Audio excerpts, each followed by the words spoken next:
good. I think we had about 4 hands raised, I think. So everybody in Matthew chapter 5? Right there. And we did talk about Christ's new commands. And our verses were from 33, Matthew chapter 5, verses 33 through 45. Excuse me. And you got them books too. Oh, okay, good. And raise your hand again for the ones who said they wanted Chris and. Oh, you only got 2? Oh, I'm sorry, y'all. She only got 2. Okay, because you and Kathy can share. So get he says paper, rock, scissors. Give Justin one, and then somebody over here wants one. And then y'all can share with somebody else who wanted one.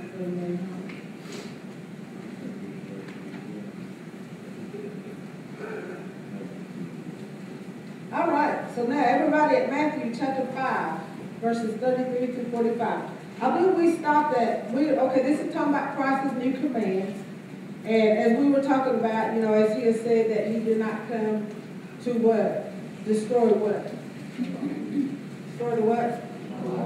That's right, but he came to what? To fulfill the law. So they were still stuck, a lot of them were still stuck in the old traditional ways and the Mosaic law, but since he came upon the scene, some things they no longer had to do. So he's letting them know some things now that you may have heard of old, but now because he's on the scene, these things have changed. So, or rather have been fulfilled. So I believe we were talking about, we stopped at the swearing. Did anybody have any questions over that when we last talked? I think that's where we talked about it. Does everybody understand that? Okay. Nobody's standing there yet. You understood? Everybody understood that, okay? Yes. Monty? Yes. Okay. I'm calling y'all out because ain't nobody saying that. Y'all understand? Yes. I'll just say that's how y'all look. Did y'all understand it okay? Yes. No, I'm not asking you. Oh. I'm just demonstrating. This is how y'all look when I ask. So that's why I'm like, ask y'all individually. Everybody understand? Everybody. Oh, baby, I think your teacher's back there. You want to go to your class? Yeah, Miss Tara's back there. You want Rhonda to take her? Miss Leanne? Oh, somebody.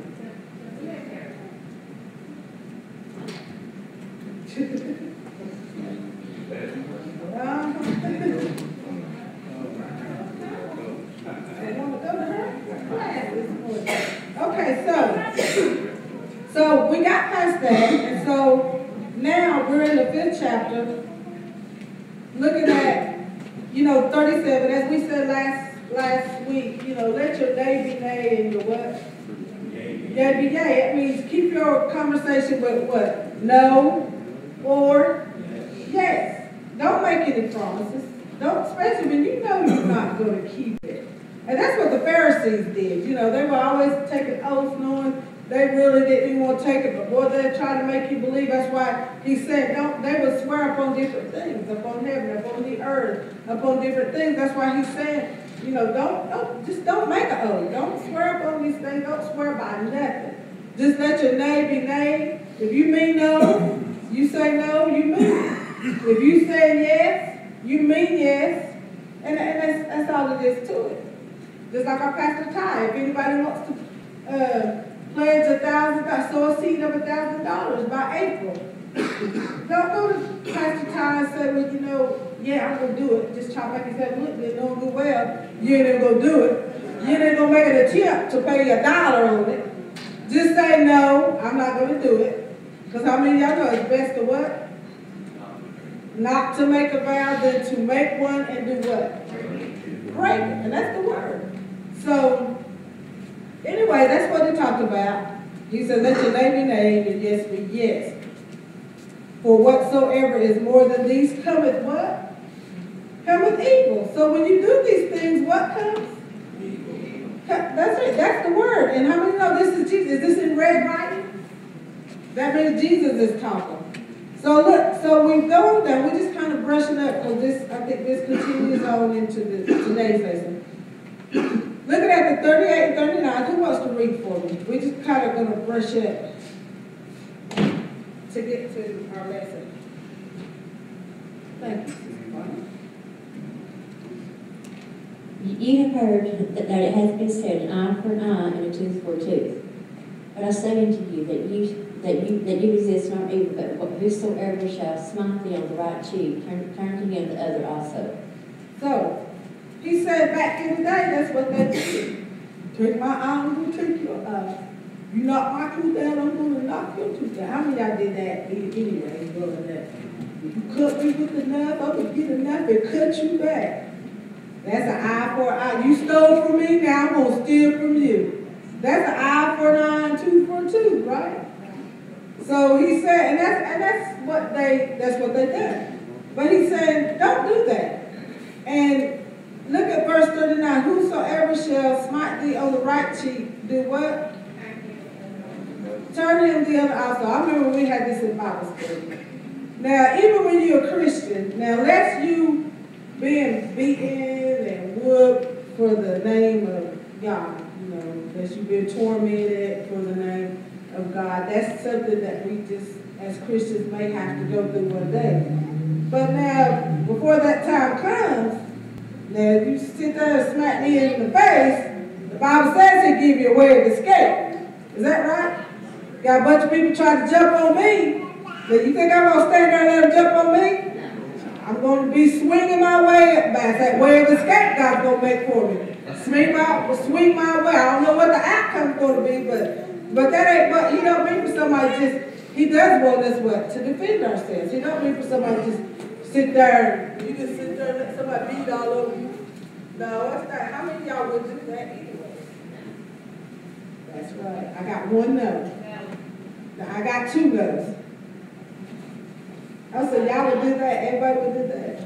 No, just don't want everybody ashamed to say it.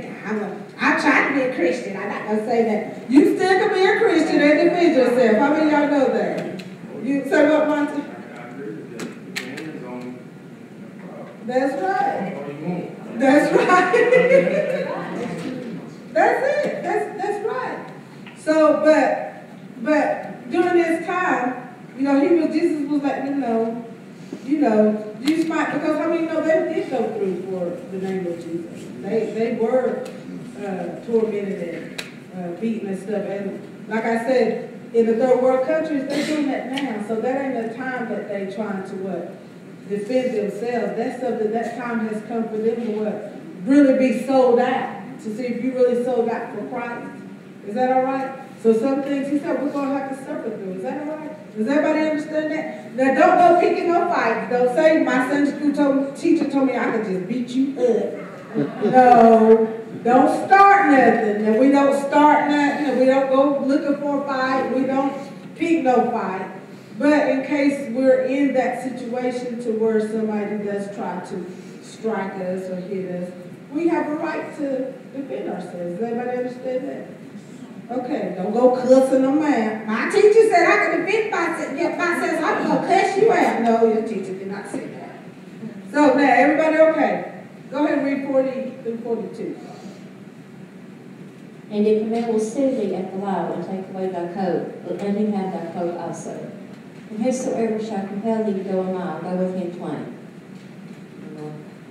Give to him that asketh thee, and from him that would borrow of thee, turn not thou away. So he's saying, if somebody going to sue you at the law and take away that coat, he says, go ahead, just let them have your coat. That cloak was more than a coat. Is that right? So he said, when you're going to sue me, I'm just going to let you have more than what you're going to sue me. That's what the word is saying. And he says, whosoever shall compel thee to go a mile, go with him twain. Now back then, they had the Roman soldiers that if they were walking on the street, they could get somebody, like say if I'm a soldier and I'm walking, I could say, Don, carry my things for me. Carry my armor or carry whatever. That's what, for a mile. That's what they would do then. And so he says, when they do that, go with him twain, or what, an extra mile. So, you understand that, Chris? I didn't know what the word Wayne. Oh, go an extra mile, 2 miles. You go in 1, go 2 miles. So that's what they would do. But now, you know, we don't see soldiers walking on the street, you know, to carry their things. So what does that mean for us now? Who would tell me? You got a mic? That means if someone that we know or don't know needs help, you help them that extra mile. If somebody needs bread, you know, give them some meat to go with that bread too. You know, just an example. That's right, to help, to go the extra mile to help somebody. And also, like another example, maybe Kendra or Mr. Hunter didn't get to clean the sanctuary, and Pastor may say, well, can somebody, you know, vacuum the floor? Instead of just vacuum the floor, we're going to do what? We're going to dust, we're going to clean the bathrooms. That's going up, because she might say, you know what, I got the bathrooms, if somebody just pick up a little bit in here, we're going to go that what? Extra mile. Somebody might need, you know, I'm just tiny, you know, I just need this, if you just give me $3 or $4, because I am on E and I get paid tomorrow, and, you know, I just don't know how I'm going to make it to work. If you just $3 or $4 is all I need, I'm going to go the extra mile and give them what? That's right, $10 or more. That's going the extra mile. Now, this don't mean those that are wasting money. Let me clear this up. Now, if you got a job and you wasting your money, you're not giving your tithes and offering, we're not supposed to sow into that. How many of y'all know that? You don't sow into that. That when you know somebody's doing right, they're giving their tithes, they got a job, they pay their tithes and offering into the ministry, they're not wasting money, they're doing all they can, you know, and they just can't, sometimes you get in that situation like, Lord, I don't know what to do, I am really running short here. So that's we give and what? Give that extra, when you know they are trying, they're doing their best. It's okay to give, but you don't want to feed into things that when somebody's not what? Doing their best, but they're probably not even giving nothing to God's house. Won't they give $1 to come into the volleyball tournament? I mean, I'm just talking about those that don't want to give nothing to sow into a good ground. You don't want to give tithes, you don't want to give offering, but then you want to hand out when now I don't have, but now I spent my tithes at McDonald's, or I spent my tithes buying a dress or pants, but now I need to hand out for gas. I'm just trying to make it clear. Now, so don't go saying, well, I needed money one day and nobody did. You probably wasted your money and you probably wouldn't give your tithes and offering. So the Bible says that's okay that we don't what? Get sow seed into that. So does everybody understand that? Everybody clear? So, now this is talking about those going that extra mile. And where'd you stop at, Father? Okay, read 43. We just try, those that come in, we just try to finish up on last week's lesson before we go into today. You have heard that it hath been said, Thou shalt love thy neighbor and hate thine enemy. But I say unto you, love your enemies, bless them that curse you, do good to them that hate you, and pray for them which despitefully use you and persecute you. So now he's saying, you know, don't, you know, you should love your neighbors and hate your enemies. That was the old. Now he said you're gonna have to love even your enemies. And y'all know that's the hardest thing. It's so easy to love those who love you back, is it? It's real easy to love, as long as they doing good to you, as long as they treating you nice, you know, but let somebody stab you in the back. Let them be coming against you on all ends. Oh, it's always something with them. Can you still love them? Let them, you know, do something to your family member. Can you what? Still love them. I mean, these are things that, this is what God, Jesus tells us we have to do. Now, we may not have ever gotten to that point yet, to where we really have an enemy. We may just have somebody that just get on our nerves. We may have somebody that we just don't really care for. Maybe we don't care for how they act or anything. But to truly have an enemy, you know, and I think about these people that when I'm watching the news, I see these people and I say, Lord, I know they are godly people. I was watching this one couple who somebody had killed their, I can't remember if it was a son, murdered their son or their daughter. But the first thing they said is, you know, I forgive them. I love them and I forgive them. That would be hard to do, but when you have Christ in your life, it's doable. You can do it. Sometimes we think, you know, yeah, it's easy for me, I do it, but get into that situation, see if you really can. But like I said, if you truly have Christ in your life, you could do it. It's doable. You could do it. Or he wouldn't ask us to do it. How many of you know Jesus already, everything's been nailed to the cross. He's not going to ask us to do something that he ain't already been through himself. Is that right? Now, if he can forgive the ones who were killing him, who killed him, then that means we can forgive. It don't matter what situation it is. We can forgive. I know it hurts. Sometimes it hurts when people do things to you. It hurts. And that's what happens to why we carry unforgiveness, because we keep that hurt. We keep it, we bury the hurt, and we continue to get angry and angrier. Then when we see the individual, it just rises up in us, makes it worse. We get more angry. We start holding that grudge. And the next thing you know, we got what? We hate. 30 years later. That's it. 30 years later, we're hating. And that hate comes to unforgiveness. What you gonna say about that, Mike? Yeah, you know, just to reiterate what she's saying is true, because every time we talk about that, it always goes back to my stepfather and the scars on my face, and what she's saying is true, you know, because it starts as one thing, it builds, and every time that you see that individual, you know, you want to hurt that individual, and then it goes to the point where you withholding your grandkids from them because of something that was your fault many years ago, you know, and so it continues and it continues. But who knows that when you truly forgive that person, it's like in a movie, all that stuff comes back to you. It's like it's a release. It's like it all goes away from you. So now when you see that individual, you know 100% that you've forgiven them because you love them. There's no hard feelings. Do you ever forget? No. But the feelings and everything else that's attached with it goes away. And I mean, it goes away completely. And that's happened to me twice. Even through my father and even through the guy that participated in the thing with my brother, you know. And that's happened to me twice. But when you truly release that and you see that person, all you see is that person, hey, how you doing? Right. Doing okay. And you really mean it, because when you walk away, unlike before when you walked away, you took everything with you. This time it's like, oh, it was good to see that person. Mm-hmm. And that is awesome. And it's awesome that you can get to that point to where you can forgive somebody. You know, I've never, thank God, I've never had an experience of someone killing, you know, a relative of mine, but, you know, and thank God, but, you know, to hear testimonies of those that's living right, to know that it can be done. Let's say one more thing, and understand that it wasn't nothing that I did. It was God, by me allowing God to be part of my life. God began to not only heal me, he began to work on the other individual well, because when God put us in that car going to Nashville that day, you know, we're two individuals at that point that hated each other. Well, I hated him, let's be clear. I didn't like him, didn't care where he stood at that point. But, you know, so once we got through all the dead silence and the basketball and all that, okay, now there's the elephant in the room, we need to talk about this. That's it. And the reason why I know that it was orchestrated by God, because it flowed.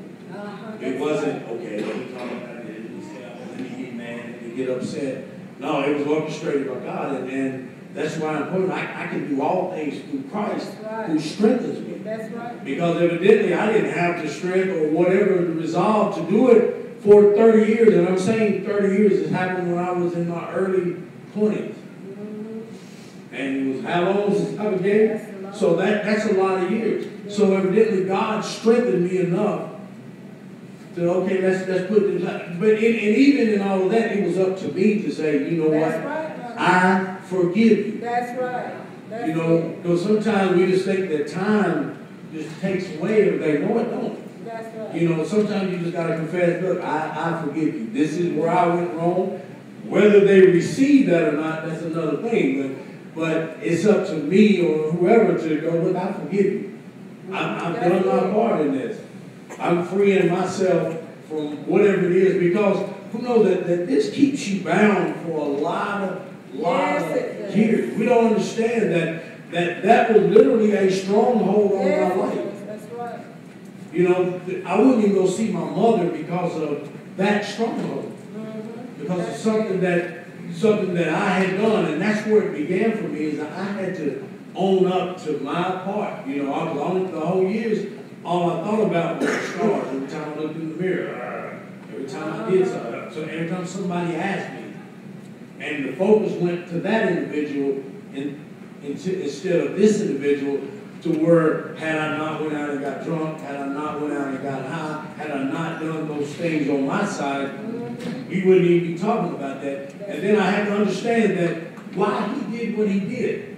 He didn't come to me, I went to him. So therefore, he was protecting what was his. That's right. You know, even if there wasn't something, that's what you should That's be right. protecting what was his. So I can't fault him for doing it. That's right. So I had to own up to everything that I did and That's it. Come on, give God a hand praise. That's awesome testimony. When you truly know that it's done, it's over, that you have truly forgave. How many of you know when you like he's able to talk about that? If I get up here and try to tell y'all something and then I start boo-booing and I start crying, getting all emotional, I still need to check myself because I'm still having some issues here that I really must truly forgive. Because when you can truly forgive and you let it go, you're going to feel what? Free. You're not going to feel like that hurt. Like he said, now you won't forget. How many of you know you won't forget? Because that memory is always there. But you're not going to be holding it over the person's head all the time. Because why? It's over, like he said. Right. He sees them as he sees them now, as that individual, not what they done, but just who they are. So that's something we got to work on. Like if we say we forgive, but then we still getting all emotional and bothered when we're trying to tell it, check yourself. You probably still holding some, you still hurt by it. You ain't still quite over it. Is that right? you know, the same person that I forgot. Use your mic. You know, and the same person that I forgave, and I never looked at it. You know, the person that I forgave played a part in this ministry. That's it. You know, so we never know what we're holding up sometimes. You know, God's God. God can make whoever do whatever. That's God. But he played the part of standing up, going, let's make this a church. So we never know, because I look at that, because had this had been 20 years ago, Right. oh, Ganks is part of that ministry. Yeah. It must be a shice. It must be, it must be something bad on Exactly. So that not only did it help me, it allowed him to see that, okay, well, if God can change this person's heart, you know, what is God there able to do for me? And so on. That's it. That's awesome. Come on, give God a hand for it.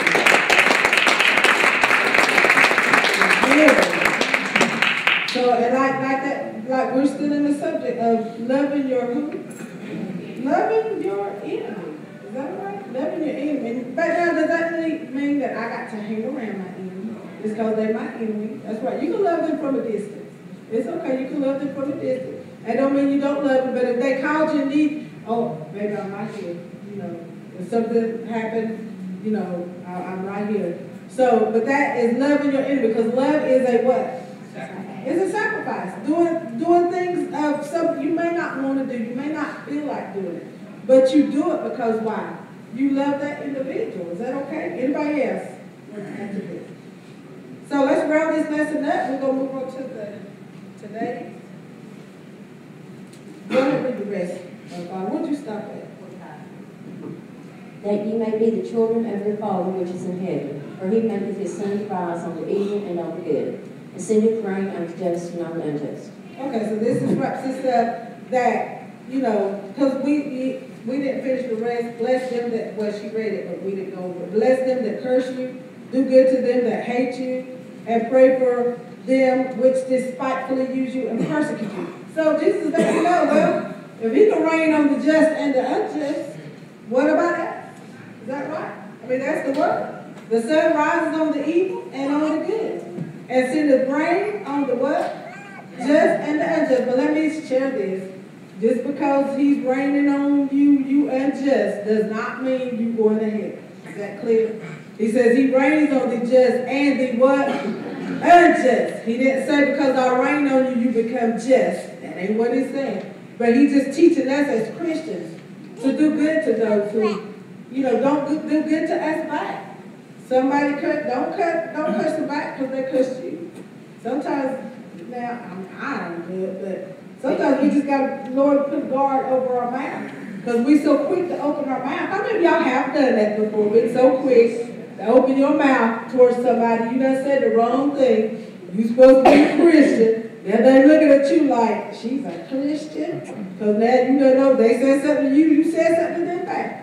But if you have a problem with your mouth, Lord, put a guard over my mouth and help me not to be cussing out so-and-so just because they cuss me. Because I mean, y'all know it don't feel good and you don't like it if somebody sits there and cusses you, does it? No, it don't feel good. I don't know who something wrong if that feels good to you, but it wouldn't feel good to me. But I remember one time, y'all didn't have a relationship with God like I have now. But I remember when I worked in the factory, and boy, anybody work in the factory? Boy, that's some hard labor, is it not? And especially when you work on the line. I worked at a bedroom furniture factory. Some of you might have, it's torn down now. It's called Wheat Industries. And boy, we worked hard. We'd be working 10 hours a day. And a lot of times we worked half a day on Saturdays. And we worked. And my boss come one day and he come and told us that, they said that it was Friday. Because how many of y'all know y'all look for the payday? Everybody look for the payday. Especially you done spent your check before you got it. Because you know it's Friday. I'm going to do this, I'm going to do that. And so it was payday, boy, we done worked out hard, and my boss came, and which he was teasing us, but I think that was a test for myself. He said, well, Tanya, I just came from the office, and they said, y'all not going to get a check today. I said, I know one thing, somebody better give me my bleep check today. He looked at me. Because he had never heard me. I think that was the first time I ever said a bad word. He had, but at least it didn't come out right, y'all, because there one time I didn't know how to put the words together. I didn't really know how to put them together. I just said it backwards. It didn't make sense myself. Because when you're brought up in a Christian home and you're not used to hearing it, then you try to do it, and it just didn't make no sense. But yeah, I said, oh my Lord, I'm so sorry. I shouldn't have said that. He done made me rub my feathers, and I just cussed at him. But y'all didn't have a relationship like I have now. But now when you working on that relationship, now if you don't have a problem cussing, I wasn't a cusser. I didn't have a problem cussing, but I did have an anger issue. I did have an anger issue. I'd get really mad real quick. And that just made me really mad real quick. So, but anyway, we just go work on loving those who even make us mad and angry. Is that right? Yes. So we're going to move on. Anybody have any questions? We're going to move on to our today's lesson. It's just a chapter over. We already there. Because this chapter just goes on into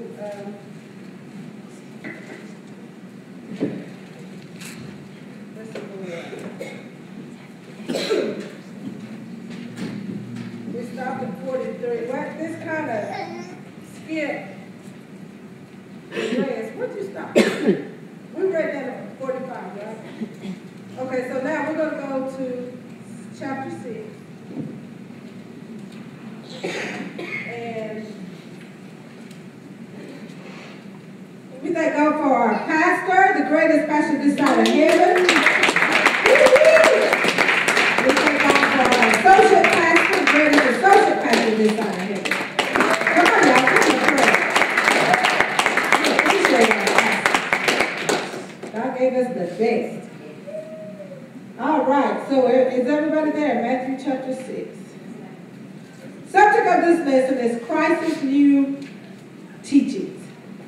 And our lessons coming from lesson text Matthew chapter 6, verses 1 through 13. And who wants to read our golden text, which is Matthew chapter 6, verses 7 and 8.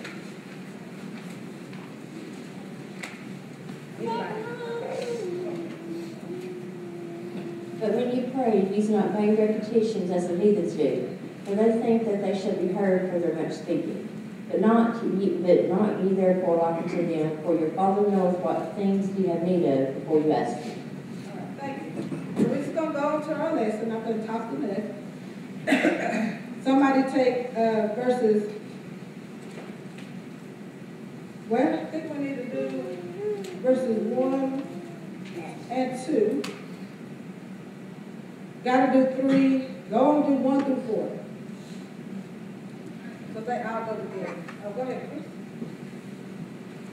Matthew chapter 6, verses 1 through 4. Yes. Take heed that ye do not your alms before men to be seen of them, otherwise ye have no reward of your Father which is in heaven. Therefore, when thou doest thine alms, do not sound a trumpet before thee, as the hypocrites do in the synagogues and in the streets, and they may have glory of men. Verily I say unto you, they have their reward. But when thou doest alms, let not thy left hand know what thy right hand doeth, that thine alms may be in secret, and thy Father which seeth secret himself shall reward thee openly. What I got out of that was the alms. I looked at the definition for it that I got was charitable giving of items or money, food, or something that you may think a person may need, or, like charity, I guess, trying to bless somebody in need. The place that this was taking part in was Galilee. And what I got out of that was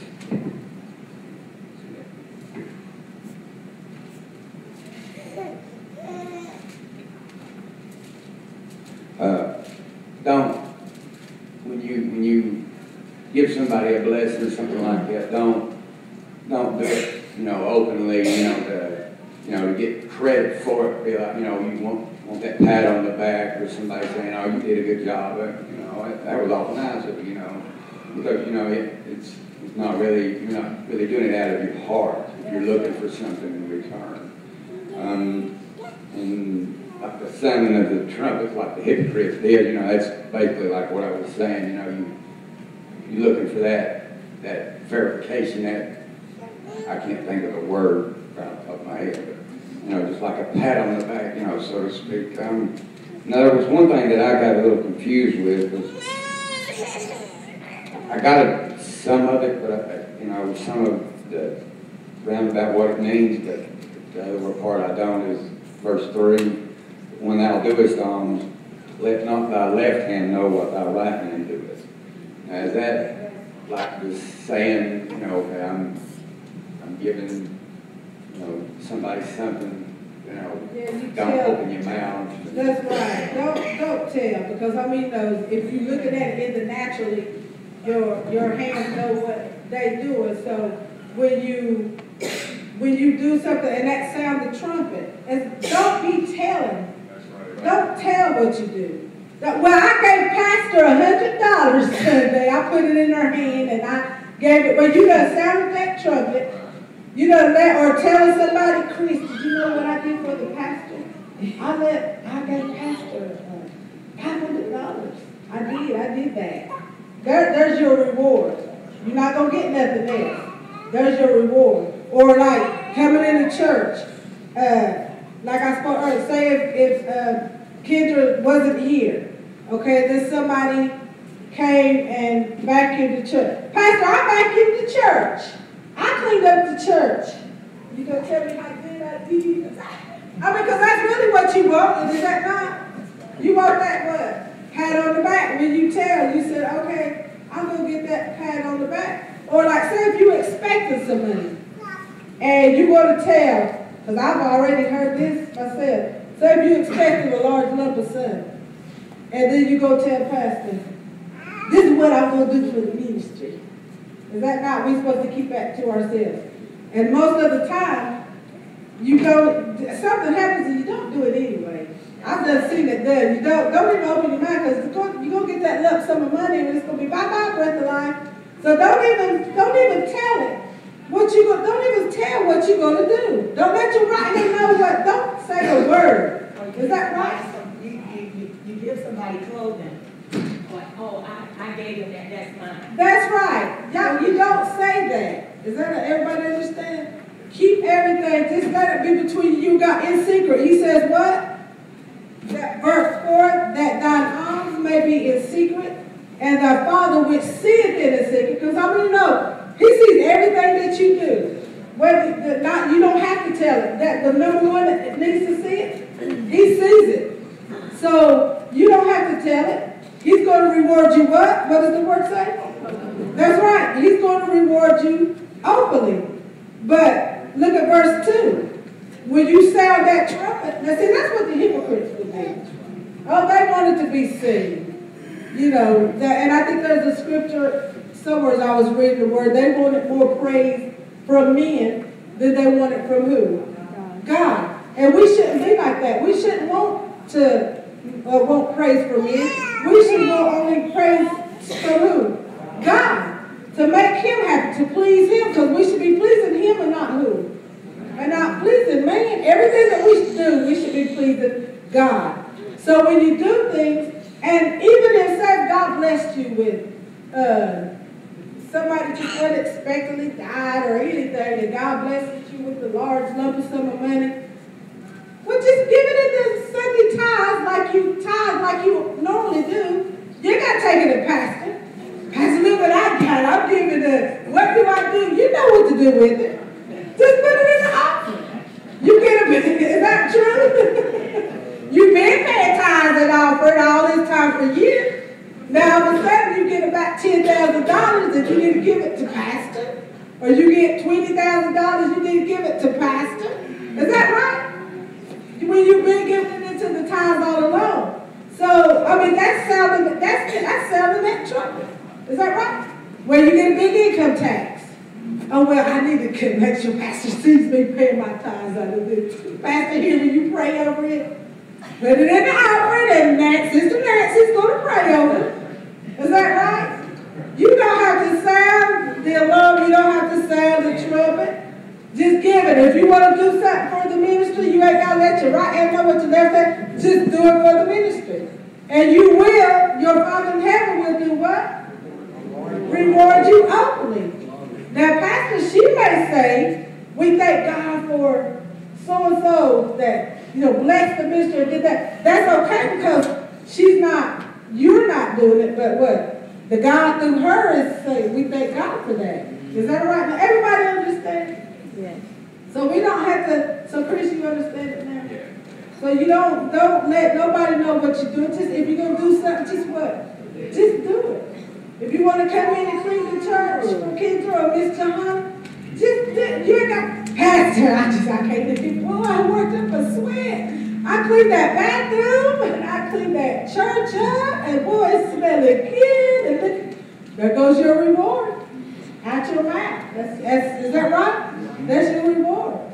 So he said, and that's what the hypocrites did. And, even when I was looking at, I don't think it's in our lesson on down. They don't talk about fasting. I was looking at reading how they would fast. Even when you fast, the hypocrites would put on this, they would disfigure their face to let everybody know. We are fasted. How many know you ain't supposed to tell nobody when you fast? You just fast and don't say a word. If you around a lot of people and they offer you something to eat, just say no thank you. Oh, no, I can't have that, honey. Our pastor's got us on a 20-day fast. There goes your what? There goes your reward. Just say, I don't want it. No, thank you. And sometimes people, when you working with Christians and they fast, they automatically know. Like one time I know my daughter, I had asked her, offered her something, and I knew it's something she normally would take and she would eat, and she was like, no, Mom, I don't want it. I knew, yeah, she's fasting, but she didn't have to tell me, no, Mom, I'm fasting. So, does everybody understand that? But that's what the Pharisees did. They just want to be seen and have that look on their face. I want everybody to know that, when I'm fasting, I'm starving to death. Oh, look at me. Pat me on the back. That's all you're going to get. That's your reward. That's all you're going to get. Go ahead, Chris. I was going to touch up on with that because, and I was trying to get to it, was giving with your heart. If you give with your heart, you don't expect nothing back in return anyway. A pat on the back, a justification, or anybody saying thank you or anything like that. But you did it out of the kindness of your heart and you wanted to do it. If you're doing it grudgingly or something like that, then yeah, you probably won't, the pat on the back or expect a payment back in return, or then a favor for a favor, vice versa, or something like that. But when you truly give from your heart, you don't really expect anything back. And if you do get something back, then, that may be reward, But when you give it from your heart, That's a good one, and he's so true. And that's what you should always do. He talks about that alms before men. Take heed that you do not your alms before men. So giving that charity, but no matter what you do, always do things from your heart, like he said. And when you do things from your heart, you're going to give your best. Is that right? Because it's coming from your heart, so it's going to be your best. You're not going to just give somebody. And if somebody needs some groceries, and God leads upon you, well, I'm going to buy some groceries for this dinner. Don't go buying stuff that you don't even like, and they ain't going to like, and you just seen it was 50, 70, 90% off, and it's cheap, and I'm just going to buy it. When God puts something in your heart, you want the best. Is that right? You want the best, so buy somebody else what? The best. You giving somebody else clothes, don't give something that's dingy, holes all in it, about to fall apart. Would you want somebody giving you that? Give them the best. Or go buy them. If you want, say, well, I see they need some clothes. Go buy them some clothes. Don't just go try to pull up something, mouth balls, all stuff that the mouse done ate up and everything else, and you expect them to smell like mouth balls. I think mouth balls smell don't even come out, does it? Have y'all ever gotten food for people who used to put mouth balls in the cabinet, even canned goods, and open up the can and it tastes? Have y'all ever done that? It tastes like mouthball. Anybody ever experienced that? No? Yeah. You have this to me too. It tastes like mouth. So that doesn't mean mouthballs are strong. Very strong. Yeah, really strong odor. So if you give somebody that's got mouthballs all in the clothes, that odor ain't coming out if it gets in the canned goods. So, but give the best. So like Chris said, give from your heart. Don't just give any other thing. When you give from your heart, you're going to give the best. Is that right? Anybody have any questions or want to add to it? Oh, it's talking to you already. Well, at least we made it through a few things this morning. We thank God. Come on, I hope y'all got something out of the lesson.